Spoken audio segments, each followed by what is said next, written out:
নমস্কার, আপনারা দেখছেন ইন্সপায়ার বার্তা ইউটিউব চ্যানেল। এই মুহূর্তে বাছাই করা গুরুত্বপূর্ণ খবর বেরিয়ে এসেছে। শুরুতেই হেডলাইন। আরজি কর নিয়ে বুধবার জোড়া মামলা, সুপ্রিম কোর্ট হাইকোর্টে কি হবে আজ? আমেরিকায় জন্মালেই আর মার্কিন নাগরিকত্ব নয়, ট্রাম্পের সিদ্ধান্তে মাথায় হাত লাখ লাখ ভারতীয়ের।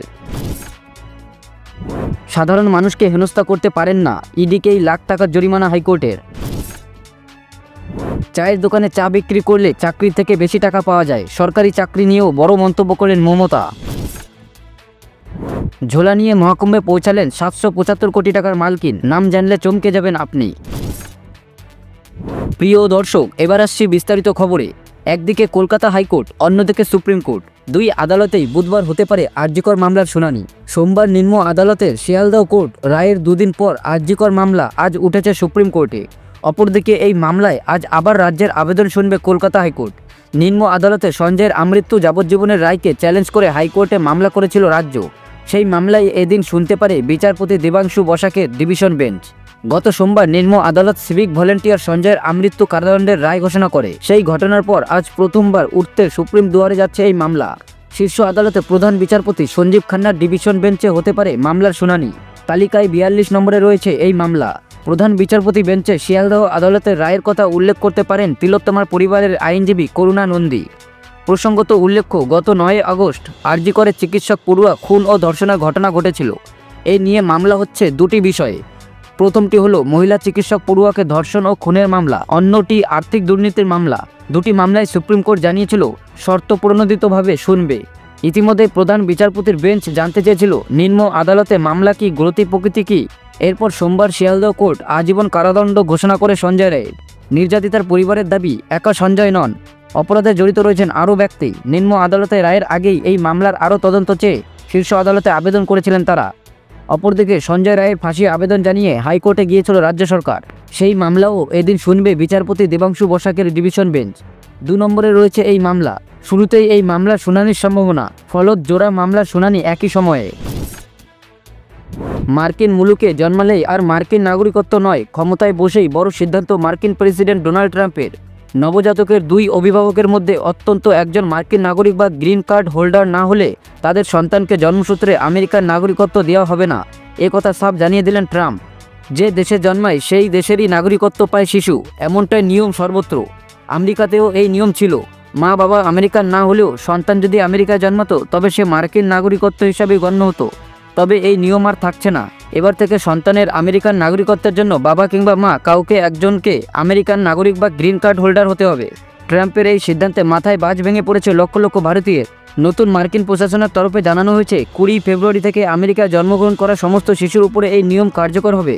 অর্থাৎ 1 মাসের মধ্যে যদি কোনো শিশু জন্মগ্রহণ করে যারা মা বাবা আমেরিকান নাগরিক নন, সে মার্কিন নাগরিকত্ব পেলেও 20 ফেব্রুয়ারির পর থেকে জন্মানো শিশুদের মার্কিন নাগরিকত্ব পেতে শর্ত পূরণ করতেই হবে। বর্তমানে আমেরিকায় প্রায় 5 মিলিয়ন অর্থাৎ 50 লক্ষ ভারতীয় বংশোদ্ভূত আমেরিকান রয়েছে।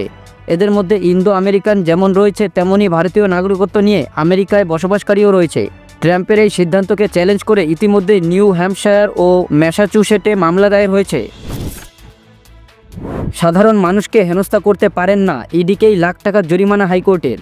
সাজা দিতে গিয়ে নিজেই সাজার মুখে ইডি, আদালতের ব্যাপক তুলোধনা। ইডিকে 1 লক্ষ টাকা জরিমানা করল বোম্বে হাইকোর্ট। কেন্দ্রীয় তদন্তকারী সংস্থাকে কড়া হুঁশিয়ারি দিয়ে বলা হলো তারা সাধারণ মানুষকে হেনস্থা করতে পারেন না, আইনের মধ্যে সীমাবদ্ধ থেকেই কাজ করতে হবে। মুম্বইয়ের এক রিয়েল এস্টেট ব্যবসায়ী রাকেশ জৈনের বিরুদ্ধে আর্থিক তছরূপের অভিযোগ এনেছিল ইডি।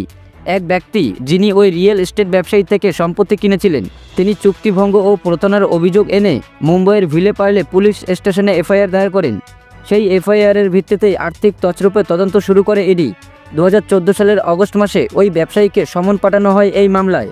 মঙ্গলবার বোম্বে হাইকোর্টের বিচারপতি মিলিন্দ যাদবের সিঙ্গল বেঞ্চ ইডির সমন খারিজ করে দিয়ে বলে ওই ব্যবসায়ীর বিরুদ্ধে বিনা কারণে মামলা করা হয়েছে, আর্থিক তছরূপের অভিযোগ দাঁড়ায় না।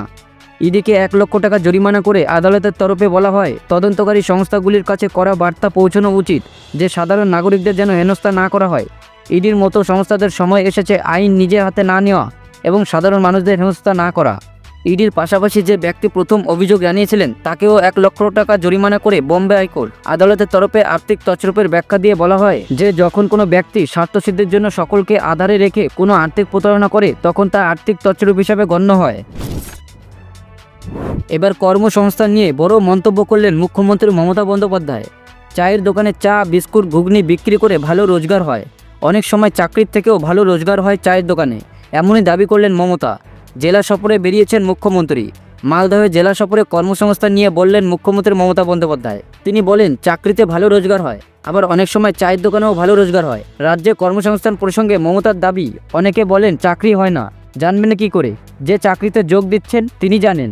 মমতা বন্দ্যোপাধ্যায় বলেন, চাকরি করতে গেলে কতগুলো সিস্টেম আছে, ইন্টারভিউ কল করে আপনাদের পরীক্ষা দিতে হয়, ইন্টারভিউ দিতে হয়। ভাইরা আমার, চিন্তা করার বা হতাশাগ্রস্ত হওয়ার কারণ নেই। একটা চায়ের দোকানে চা বিক্রি করলে ইনকাম খারাপ হয় না, চাকরির থেকেও বেশি টাকা পাওয়া যায়। মনে রাখবেন, বাণিজ্যে বসতি লক্ষ্মী। কেউ চাকরির সুযোগ পেলে চাকরি করবেন, পলিটেকনিক ট্রেনিং নিয়ে চাকরি করবেন। আমরা 10 লক্ষ ছেলে মেয়েদের পলিটেকনিক ট্রেনিং দিয়ে আমরা কিন্তু তাদের চাকরি করে দিয়েছি। আরও কয়েক লক্ষ চাকরি হবে খুব শীঘ্রই। যারা ITI ট্রেনিং নিয়েছেন, পলিটেকনিক ট্রেনিং নিয়েছেন। মমতা মেয়েদের পড়াশোনার পক্ষেও জোর সওয়াল করেন, তাড়াতাড়ি বিয়ে দিতে বারণ করেন। বলেন, মেয়েদের তাড়াতাড়ি বিয়ে দেবেন না, ওরা সমাজের গর্ব, ওদের পড়তে দিন। আরজিকর ইস্যুতেও মুখ খোলেন, বলেন ফাঁসি চাই। পৈশাচিক ঘটনায় কেউ কি করে মানবিক হতে পারে? যাবজ্জীবন মানে কি? অনেক সময় যাবজ্জীবনের প্যারোলে অনেকে বেরিয়ে যায়। আমি সত্যিই শকড। আমি মনে করি এটা জঘন্য ও বিরলতম অপরাধ। ঝোলা নিয়ে মহাকুম্ভে পৌঁছালেন 775 কোটি টাকার মালকিন। নাম জানলে চমকে যাবেন আপনি। সুধা মূর্তি, যিনি রাজনীতি, সমাজসেবা এবং ব্যবসা জগতে একটি গুরুত্বপূর্ণ নাম। তিনি তার সফলতার জন্য পরিচিত। তিনি এবং তার স্বামী নারায়ণ মূর্তি, যারা ইনফোসিসের কো-ফাউন্ডার এবং বিলিয়নিয়ার ব্যবসায়ী, দুজনেই হাজার কোটি টাকার মালিক হওয়া সত্ত্বেও সহজ জীবনযাপনে বিশ্বাসী। সম্প্রতি সুধা মূর্তি তার সরলতা আরেকটি উদাহরণ দিয়েছেন, যখন তিনি প্রয়াগরাজে অনুষ্ঠিত মহাকুম্ভে অংশগ্রহণ করতে পৌঁছেছিলেন। এই সময় তার কাছে একটি ছোট্ট ব্যাগ ছিল, যা তিনি নিজের কাঁধে ঝুলিয়ে রেখেছিলেন। এই দৃশ্য সাধারণত বিলিয়নিয়ার এবং বড় ব্যবসায়িক নেতাদের থেকে ভিন্ন, যারা সাধারণত অনেক ব্যাগ এবং জিনিস নিয়ে সফর করেন। মহাকুম্ভে পৌঁছানোর পরে মিডিয়ার সাথে কথা বলার সময় সুধা মূর্তি বলেন, এটা আমার জন্য একটি বিশেষ সুযোগ যে আমি প্রয়াগরাজের পবিত্র স্থলে এসে মহাকুম্ভের অংশ হতে পেরেছি।